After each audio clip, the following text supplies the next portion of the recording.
में हुए। आज मोदी जी का डंका पूरी दुनिया में बज रहा है। आज चारों तरफ मोदी मोदी मोदी हो रहा है। और जो सरकार, जो हमारे एमपी राज्यसभा के जो चुनकर आते हैं, वो हमारे विधायक जो एमएलए की वोट होती है उनसे चुन के आते हैं, उनकी वोटों से चुन के आते हैं। जो हमारे विधायक ज्यादा जीत कर जाएंगे तो हमारे राज्यसभा के एमपी ज्यादा बनेंगे, क्योंकि जो बिल कोई पास कराना होता है तो लोअर हाउस लोकसभा से और अपर हाउस राज्यसभा से भी कराने होते हैं। अगर हमारी मेजोरिटी राज्यसभा में नहीं होगी तो बिल पास कैसे होंगे? होंगे नहीं होंगे। और अभी जम्मू कश्मीर में भी चुनाव चल रहे, वहां पर फारूक अब्दुल्ला की पार्टी का गठबंधन अलायंस कांग्रेस के साथ हुआ है, और वो लोग अपनी मैनिफेस्टो में डाल रहे हैं कि हमारी सरकार आएगी तो हम 370 वापस लगाएंगे। तो आप चाहते हो 370 दोबारा लगे? चाहते हो? और वो कह रहे हैं कि हम फिर से संविधान में अमेंडमेंट करके संविधान बदलेंगे। वही एक देश दो कानून, दो निशान, दो संविधान, ये चाहोगे आप? तो ये कितने प्रयत्न करने पड़े हमें, हमारे अमित शाह जी को, मोदी जी को, जब जाकर 370 हटी है, और ये दोबारा उसको लगाने की बात कर रहे हैं।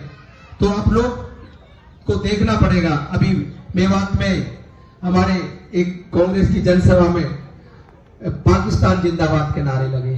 कितने शर्म की बात है। गाते तो आप, खाते तो आप हिंदुस्तान का, गाते पाकिस्तान का हो।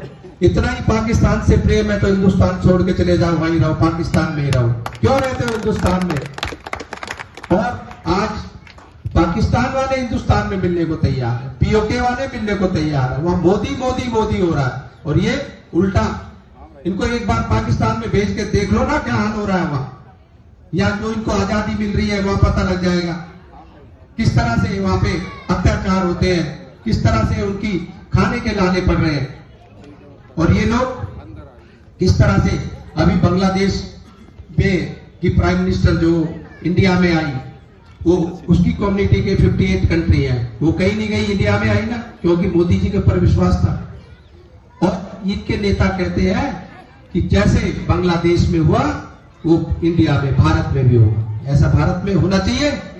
ये चाहते हैं कि भाई, इनके दो नेताओं ने स्टेटमेंट दी है कि भाई बांग्लादेश जैसा हाल भारत में भी होगा। तो किस तरह की सोच, किस तरह का विचार ये अपना देश के प्रति रखते हैं। भारतीय जनता पार्टी दुनिया की सबसे बड़ी पार्टी है। भारतीय जनता पार्टी का संगठन दुनिया का सबसे बड़ा संगठन है, और ये पहले देश के बारे में सोचते हैं। हमारी पार्टी पहले देश को आगे रखती है, फिर पार्टी को, फिर अपने आप को। और दूसरी पार्टी के लोग पहले अपने बारे में सोचते हैं, फिर पार्टी के बारे में सोचते हैं, और तीसरे नंबर पर देश को रखते हैं। तो ये लोग किस तरह से राजनीति करते हैं? इनके लिए तो बस सत्ता सत्ता और सत्ता, किसी भी हालत में सत्ता मिलनी चाहिए। तो आप लोग बुद्धिजीवी लोग हो, ज्यादा समय ना लेता हुआ 5 अक्टूबर को आपने कमल का बटन दबाना है और भारतीय जनता पार्टी को जिताना है।